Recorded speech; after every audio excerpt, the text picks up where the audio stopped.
So as you also think about those diverse roles that you've held,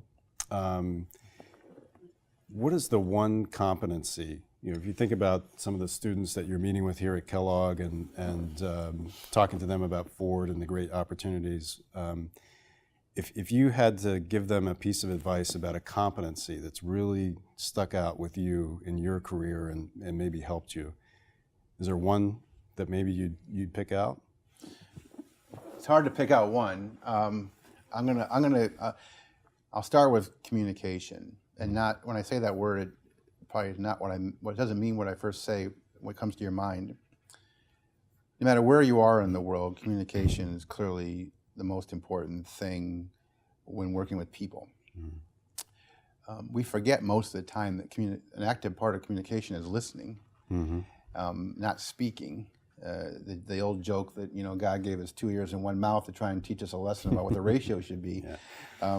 We don't follow that too often, and you can be more effective and learn more by listening actively mm-hmm. and appropriately than you can by speaking, and that's a critical part of success. Most of the time, when you're in leadership roles, you're trying to solve problems. Mm-hmm. At a macro level or micro mm-hmm. level, it doesn't mm-hmm. matter. And with people engaged and involved, problem solving is a key skill.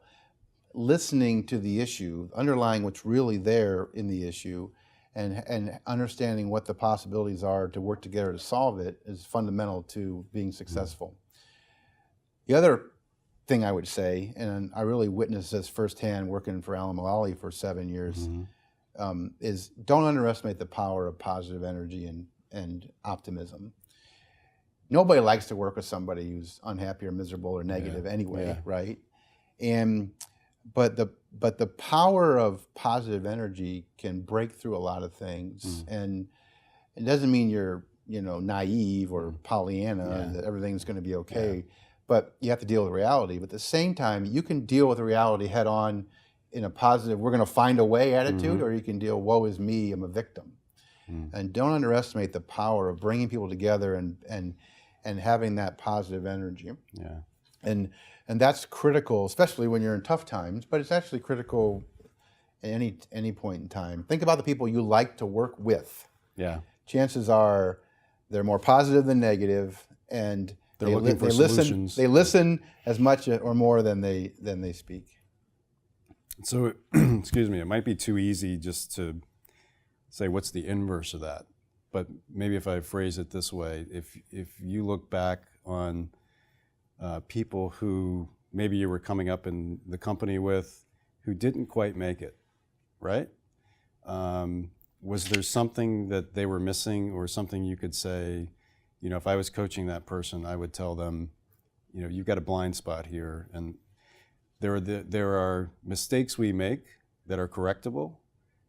Just curious if there's something you've seen over the years that seems to keep most people or in general folks from achieving that next level of leadership. One of the things I've seen often, actually, especially in big companies, is that when individuals get to a certain level, they believe that because they're in the position, somehow their DNA has changed. Mm.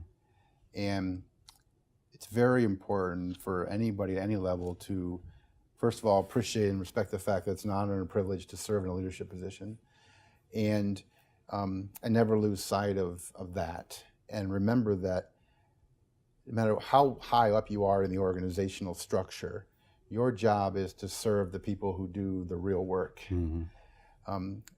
And I say that because oftentimes people, they believe their title now then makes them more important. Mm-hmm. And people don't want to work with or for those kind of people. And I've witnessed that a lot. You can never let the job make you think better or bigger of yourself than you are. Mm-hmm. We're all here to serve. We all play different roles. The quarterback plays an important role. So does that center. Mm-hmm. And we need both. And one gets a little more attention and gets a little more money and gets a little more glamour. And but at the same time, both need to be great.